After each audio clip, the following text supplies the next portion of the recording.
Hi guys, welcome back to my channel. I know it's been a long time. I wanted to talk about some of the books that I read in 2021. First, I'll talk about where I've been and everything. If you don't care or don't want to listen or just want to skip directly to the books, feel free to do that. I will not be offended. Okay, so for the rest of you still here, hi. It is January 2022. I've been gone for almost a year. Some updates. I got Invisalign.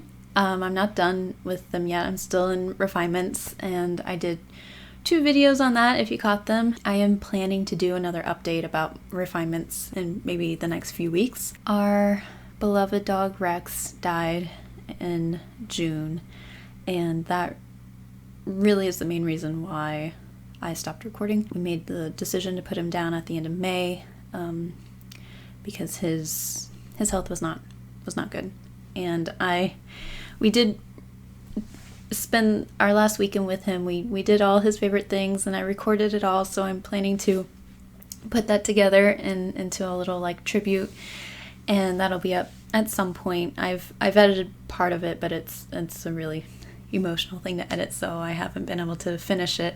I'm just doing it as I can, so that'll be up at some point.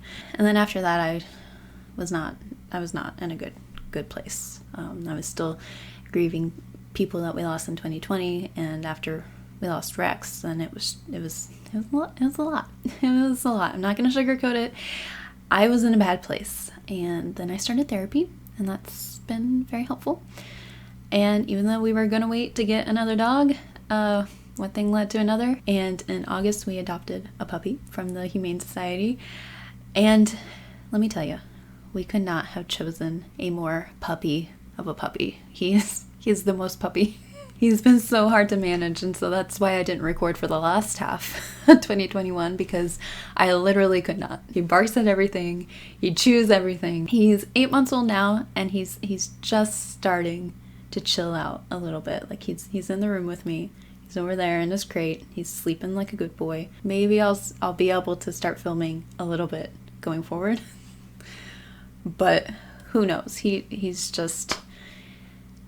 a crazy puppy. If I have a picture, I'll put one here. His name is Spook. We don't know what type of dog he is. We think he's a beagle mix, but we're really not sure.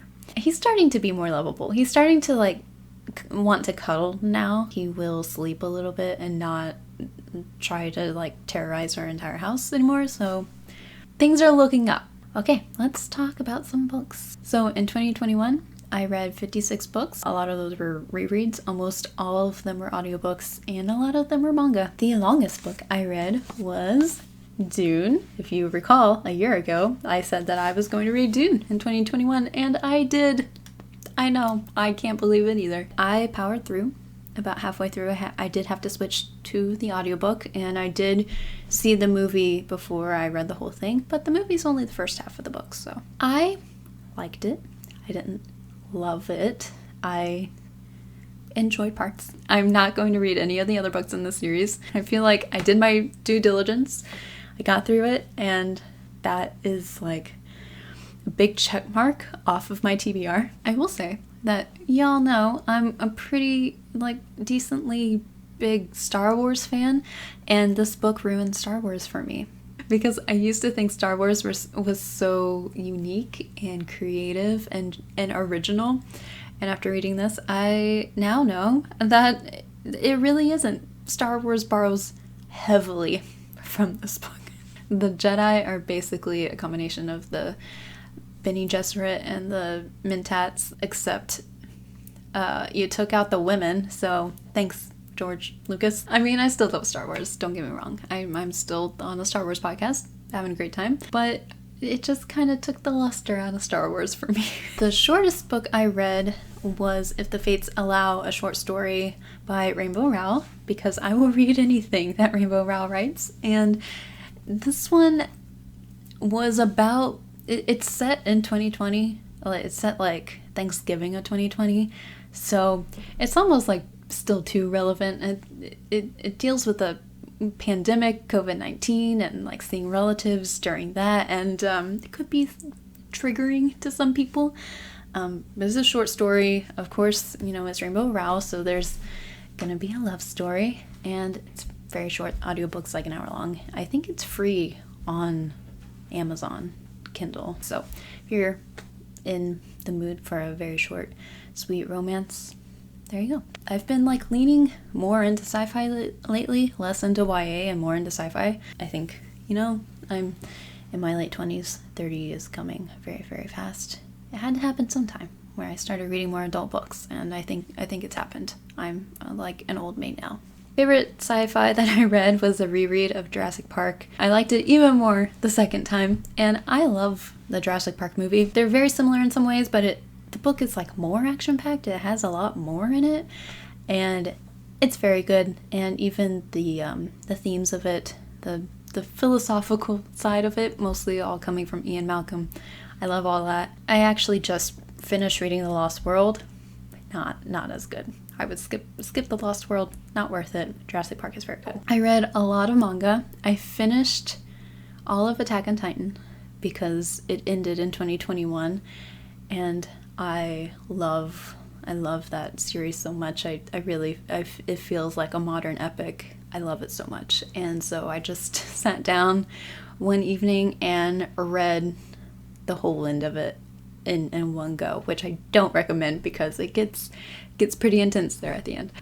But loved it. The ending I was conflicted about, and then I like mentally worked my way through it and ended up really liking it. Since then, the author has kind of not changed the ending, but he added more to it because fans didn't like it, and I don't think I like it as much now, but what are you gonna do? And then I did read the first 11 volumes of Haikyu. I loved every single second of it. There are 45 volumes, so I still have a long way to go, but this is my comfort read. I'm just like reading it constantly these days on my phone, any like spare moment I have, and I love it so much. It's about a men's volleyball team, a high school men's volleyball team. You don't have to be into sports to like it.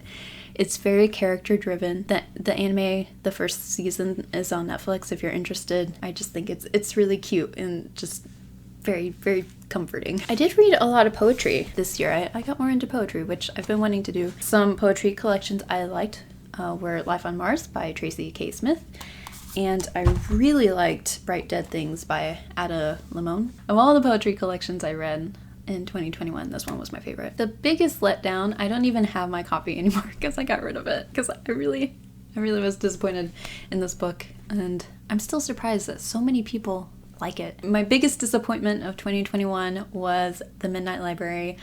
I did not like this book very much. It was not what I expected. I don't really have any nice things to say about it, to be honest. It either like offended me, or it was so like run-of-the-mill what you would expect of this trope that it just I didn't like it. I'm sorry. The biggest surprise was actually Light of the Jedi. I have not read the other High Republic books, so I don't know how they compare, but I really liked this first one. It was really good. I liked all the characters. I liked the plot. It was emotional in some parts, and I like what it brings to Star Wars. So I plan on reading the other books of the High Republic at some point. If you're interested in kind of more like Jedi Star Wars, which is the type of Star Wars I like, you might like this too. The most life-changing book I read was Why We Sleep. This one just like captivated me and blew my mind. I'm still thinking about it to this day. I sleep a lot, so like I didn't really need the tips on how to sleep, but I still found it so helpful and so just like thought-provoking. Like you wouldn't expect a book about sleep to really be all that like captivating, but it really was. It is a nonfiction. It's about sleep. I can't really say anything else than that. It's about sleep from a scientific perspective, and I think it's a book that anyone could read and anyone could get something out of it. My favorite cover of the books I read, I really liked, I cannot pronounce this title, but The Anthropocene Reviewed by John Green. I love his podcast. I loved the book when it came out, and I really love the cover of the book. I like how it's it kind of looks like a sunset. I really like the Scythe cover and how it's like there's a word for it, how you see a face but then you don't see a face kind of thing. Like, it plays with object and background. Even though I didn't really care for the Thawn books all that much, I do really, really just love the covers. They're gorgeous. My favorite quote, I'm so bad at writing down quotes and stuff unless I'm reading it on my Kindle. I'll read two lines from two different poems I liked. So this one is from the poem, "In a Mexican restaurant, I recall how much you upset me. You're the muscle I cut from the bone, and still the bone remembers. Still it wants so much, it wants the flesh back, the real thing, if only to rail against it, if only to argue and fight, if only to miss a solvable absence." And my favorite poem in this collection is titled "The Problem with Travel," the part that I underlined. "We're small and flawed, but I want to be who I am, going where I'm going all over again."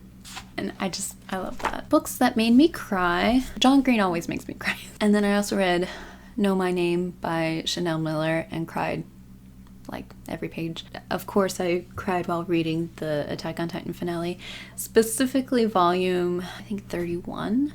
There was one chapter in particular, and I'm not going to say what it is, but it affected a character that I love, and I was not anticipating it, and my husband walked into the room, and I'm trying to like cover the screen because he's not caught up on the manga. He's anime only, so I'm trying to cover the screen, and I'm just like sobbing. Just sobbing. And like has to leave the room. Okay, anyway, you guys didn't need to know all of those details. Book I DNF'd.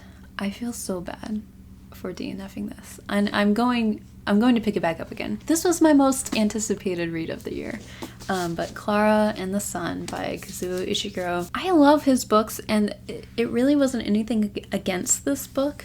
I think I tried to read it right after We Lost Rex, and it just wasn't what I needed at the time. It was hard to get into, and I got, I don't know, like maybe 50 pages in. Like I said, it wasn't bad. It wasn't poorly written or anything. It's from the perspective of like a robot, and she's like seeing the world, and I don't know.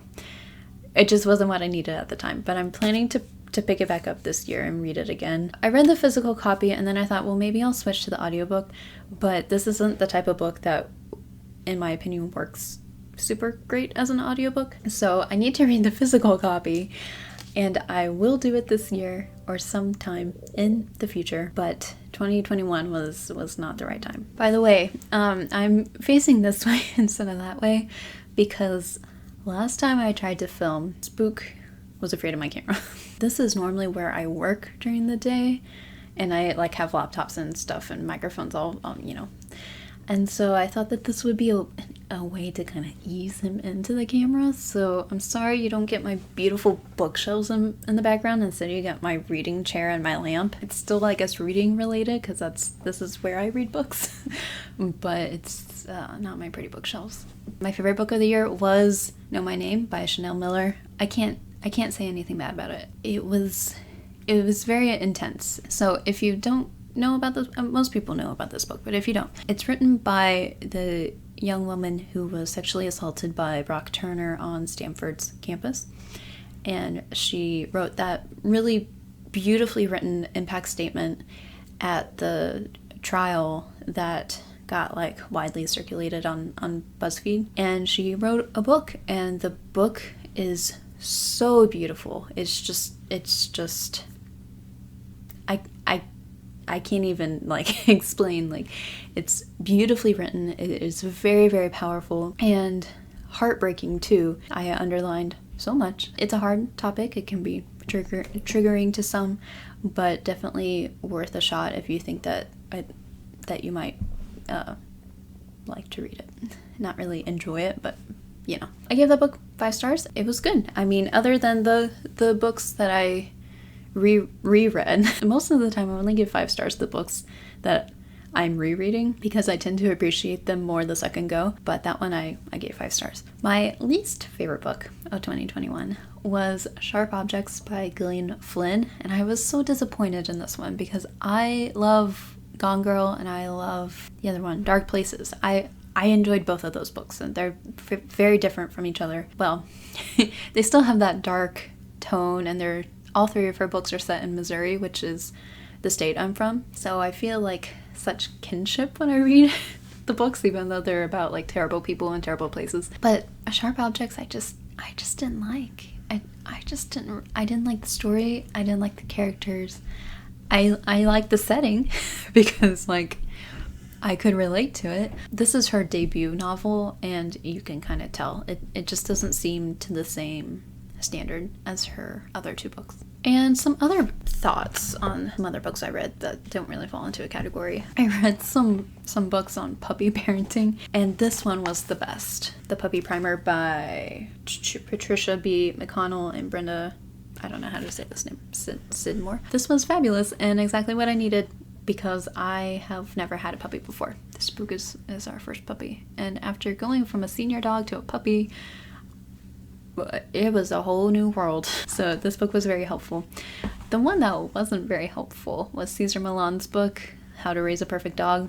I read the whole thing, and not a lot of good stuff in it. Can you hear him snoring over there? Because he is out. We went to the dog park yesterday, and I think it's caught up to him. And then I finally read And Then There Were None by Agatha Christie, my first Agatha Christie, and I've had this copy of this book, I don't even know, since I was like in middle school. I really liked it, except for the ending, and I'm not going to tell you how it ends, but it kind of over-explains the ending. I would have liked less explanation. Another book I kind of wanted to mention was Columbine, which I finally read, and I felt very conflicted about it. While I was reading it, I was like totally absorbed by it. I mean, it's never going to be one that you enjoy reading, but I found it really interesting. As I got further, I realized that it really wasn't good journalism. The author's biases come out a lot. After I finished reading and I started pondering the book as a whole more, I realized that the way it was written can be kind of problematic. The author comes to their own conclusions about one of the boys was a psychopath and the other was a depressive, and so really most of the blame is on the psychopath because he influenced the depressive, and like who knows how much of that is true or not. Really wasn't the author's place to make those assumptions. Let me look up my review because it's been a while since I read it, and I think I said it better. My main complaint was that the book sympathizes with Dylan throughout while it demonizes Eric. It seemed like the book would go out of its way to paint Dylan in a forgiving light, saying things like they hid under a table, Dylan either didn't see them or chose not to. Like, the author wasn't there, so they can't really say that. They have like no bearing on the thoughts of these boys as this is going on, but the author like writes as though they have access to the thoughts, like these are characters and not real people. It would describe his thoughts as though they were fact, describing him in the videotapes as going out of his way to impress Eric, or he was going to say something profound but got cut off by Eric. Well, again, how do you know that he was going to say something profound?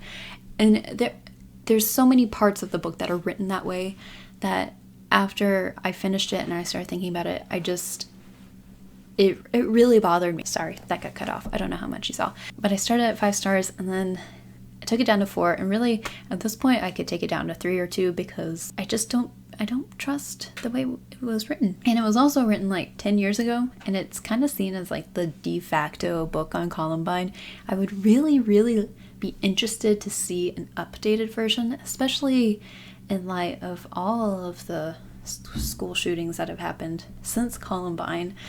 I think it's time to kind of like have a new look at what happened in this case. What I did like about this book, though, was how it followed the survivors and their families and how it affected them afterwards, because most of the time in stories about Columbine you hear about the victims, and like obviously we should hear about the victims and their lives and really like know that they were people. I think that is important. But you don't typically hear about the people who survived and still had to deal with the physical and mental trauma of what they went through that day. So I did appreciate that this book kind of followed a few different families. Yeah, anyway, that's all I'm gonna say about that. I just, if you've read this, let me know. I'm curious to hear your thoughts on it. And those were the highlights of what I read in 2021. Let me know if you have read any of these books, and if you have, what you thought about them. If you have any reading recommendations for things that you want me to read in 2022, leave them down below. I hope you guys had a fabulous year, and we'll have a fabulous new year. So if you like this video, please like and subscribe if you want to catch future videos. I normally post book content.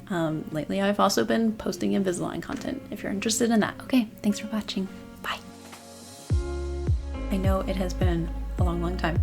I'm not gonna apologize because it's my channel, so I can take it. That was a little too harsh. Okay, let's restart. I'm gonna do a shot where I hold them all up in case I forget to take a picture later, then I can just screenshot. Smart, huh? We're Life on Mars by Casey. No. Let me do that again. Of all the poetry collection. I just hit the book. Well, John Green never fails to not make me cry. Also, just a weird spot. I don't know. Who can make you cry over like grass and geese? Only John Green. I'm sorry if you can hear my stomach growling. It is lunchtime. So I feel honored that instead of eating lunch, I am here talking to you guys instead. Highlighted where I sorry, I thought I saw someone off the corner of my eye. I think it was just the reflection, but it creeped me out. I'm sorry. You're about to see like a ghost come on camera. I hope not. And now I jinxed it. Why'd I spoke it into existence. Okay, anyway, let's talk about bright dead things.